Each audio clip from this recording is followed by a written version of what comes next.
Hey everyone, DefNotHanzo here again with something a little different this time. Right after uploading my first video, and for the first game of the day, I got to experience this roller coaster of emotions. I'm still kind of amazed with the outcome. Throughout the video, I'm occasionally going to go over my thought processes as the game unwinds. As a side note, you're going to hear me raging in the background. I apologize for that. My mic was still plugged in and Shadowplay picked up everything. I'd like to take a moment to show and explain my loadout choice. I run this loadout in every game with Cassie.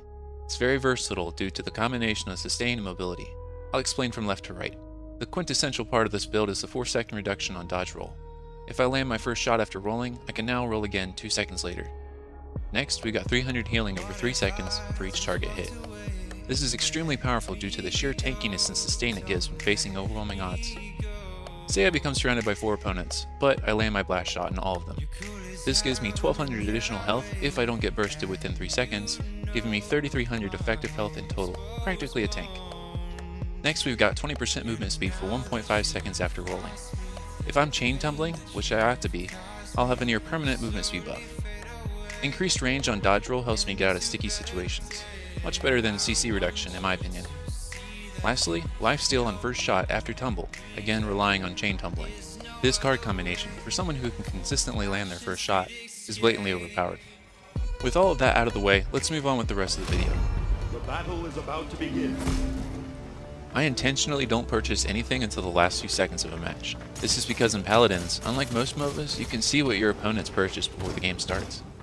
It seems like a poor choice in design in my opinion because in higher tier play, everyone will be forced to purchase last second so to not be countered. Anyway, use this to your advantage and buy in response to your opponents. Here I go with Haven, since it's almost a no-fail. In this situation, I plan to duel Cassie and Skye, which will pay off entirely later on.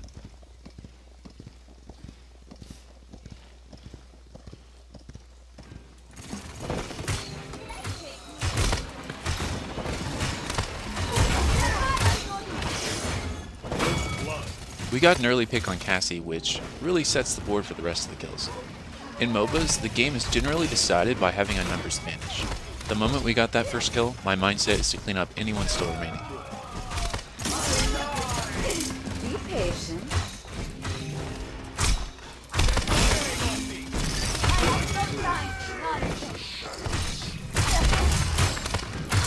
Not yet.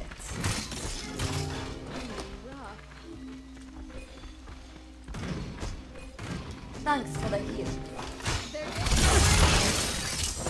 Cassie and Skye decide to contest the point without their teammates yet arriving. It's okay to poke, but it's a poor choice to fully commit. Unfortunately for me, I roll right into a Fernando. I guess I should have expected that.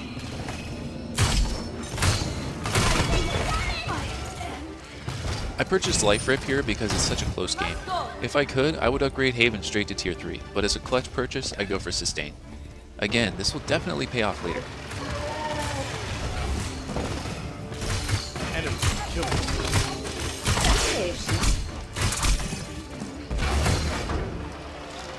Without my teammates, the point's pretty much gone.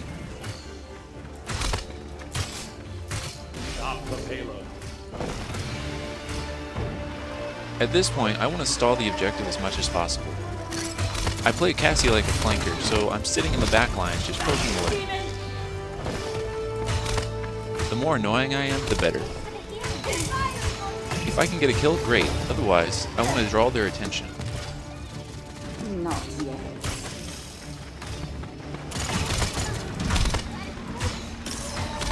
And then this happens.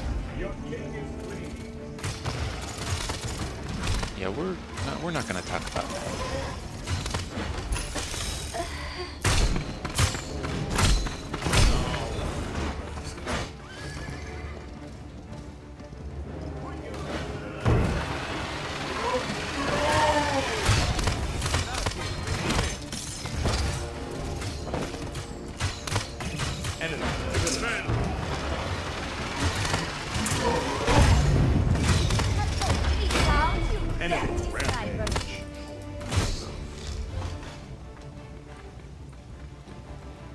Point spawning in 15 seconds. I'm trying to figure out who or what the hell Edgeman is. I just assume he meant Eggman, as in Bomb King? I don't know. 2, 1.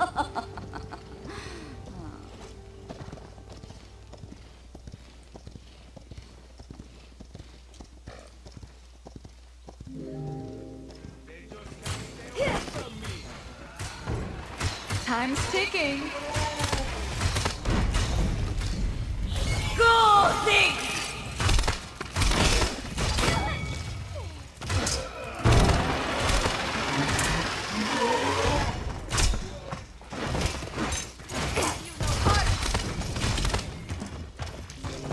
Right here, I tend to roll into the corridor nearby, but instead roll right into a tank and a bomb. This was totally my fault, but at the time I'm thinking, where's my team? It's easy to get caught in this mindset. My end. The time is now. Give your king a big hug. Enemy double kill.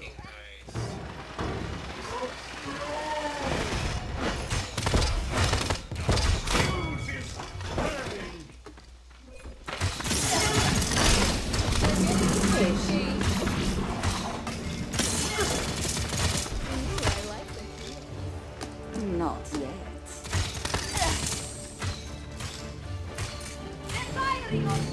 We are stronger together! I will not be stopped.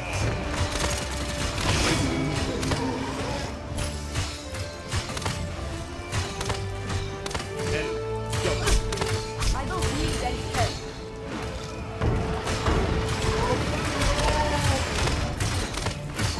I will not die. Not yet, amigo. In my head, I tend to have a general idea of where I'd escape at any given time. By rolling backwards here, I'm able to instantly engage Sky and live, while simultaneously dodging the bomb. This is where that 2-second tumble really comes in hand. When Cassie reveals my team, I reveal theirs and attempts to counteract the advantage.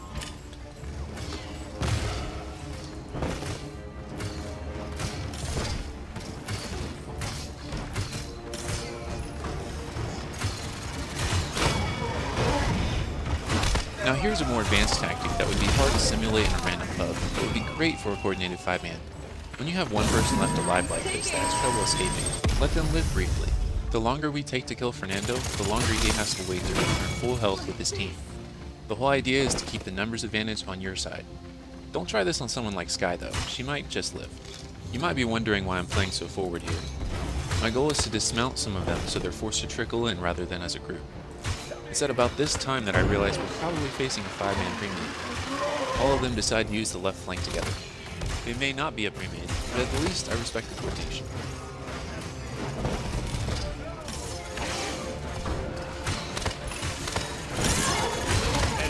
Double.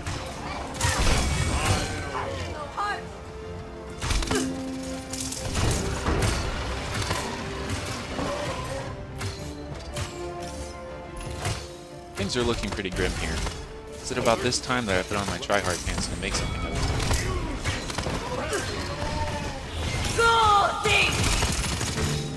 Time to take charge! Unfortunately, I couldn't get Sky, but I sent her off low enough to not be a threat. In the meantime, my team kills Bomb King and Cassie on the cart, while I distract Ying and Sky long enough for them to clean up. 10, 9, Thanks for the 8, gift. 7, 6, 5, 4, 3, 2, 1. I just want to mention, I'm really trying to kill Bomb King here at the end, not because I'm salty, but because you can build ultimate, even when the round is over. Okay, I might actually be salty too. Here I pick up tier 2 on Haven. I wish I had enough for something better, but I'm just going to have to settle with movement speed. How can this help? There's no more room for error, so we're going to have to get this first point. Point spawning, 15 seconds.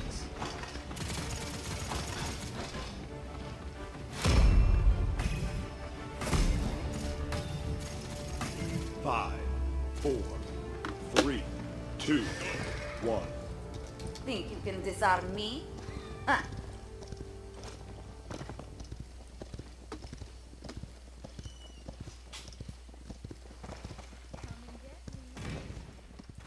The fact that I predictably go down the same flank every time is going to bite me later. My cursor is clearly over Bomb King here, but due to the large hitboxes in this game, it goes right into the shield. I will not be stopped.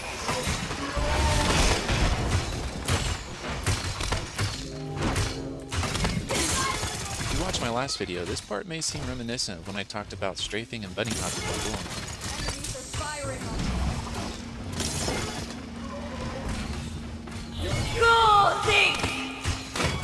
We get a nice pick on Bomb King, which leads to another few kills.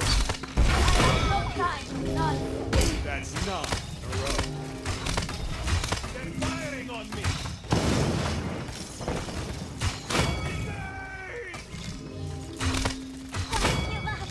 I don't need any help.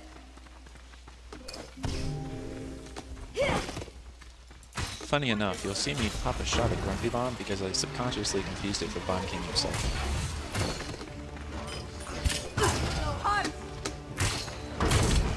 A lot of stuff is about to happen here, so watch closely.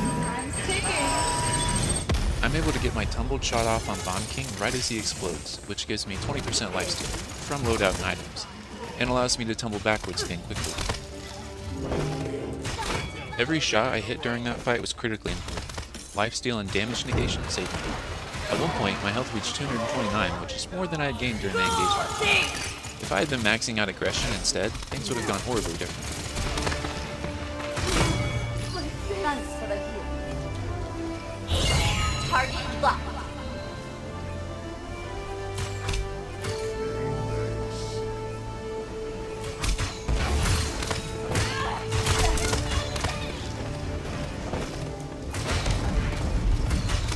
Since I have some of the highest mobility on my team, I take it upon myself to hunt down anyone flanking us. Taking out Bomb King was my top priority.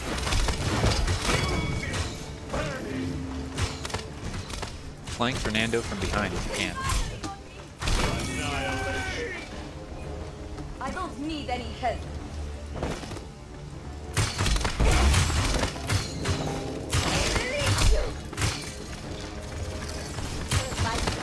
Be patient.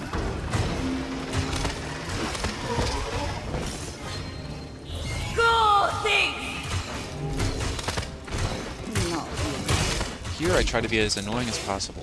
I want to disrupt their defenses. Stronger together. Thanks for the heal.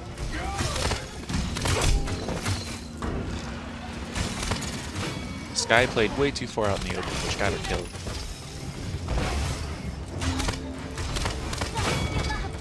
With Skye and Ying down, we can easily get them off.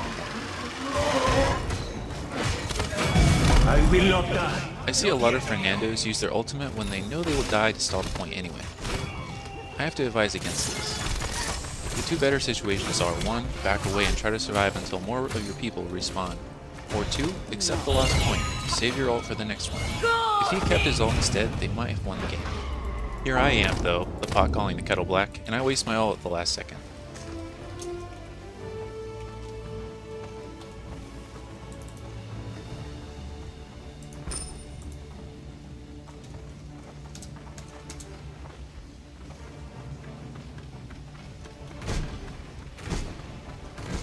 Point spawning, 15 seconds.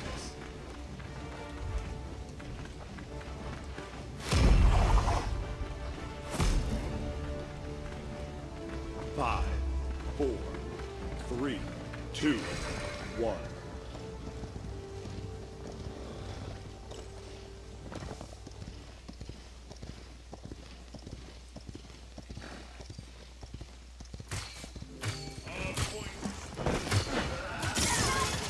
Skye finally punishes my obvious flank, which leads to me throwing the game. Hey.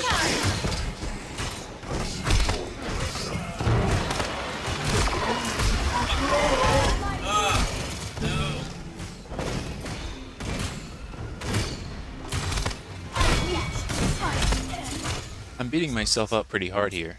I broke under pressure. Of course Cassie was going to chase that. Out of desperation, I threw a group into chat. I figured the only hope we had was one last push as Five control. I watched as the enemy team's score rapidly approached 100. There was no way my team could get there in time. I will not be stopped. A quick pick on Skye before I notice. Is good guy team actually coming through? Makoa was able to stall the point just long enough with his ultimate.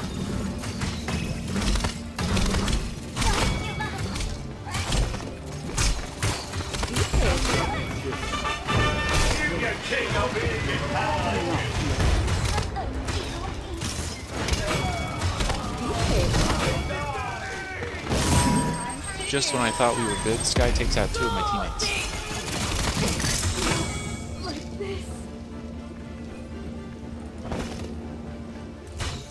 I run into what could have been the most important duel of the game, and I get outplayed by the enemy Cassie. I feel really done right about now, but then again, there are pretty good Cassie players, so I respect that.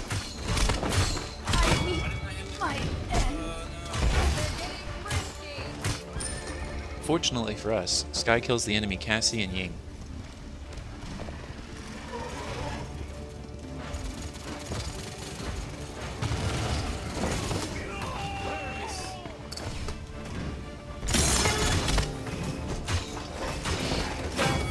Victory. I couldn't believe it. We actually pulled through.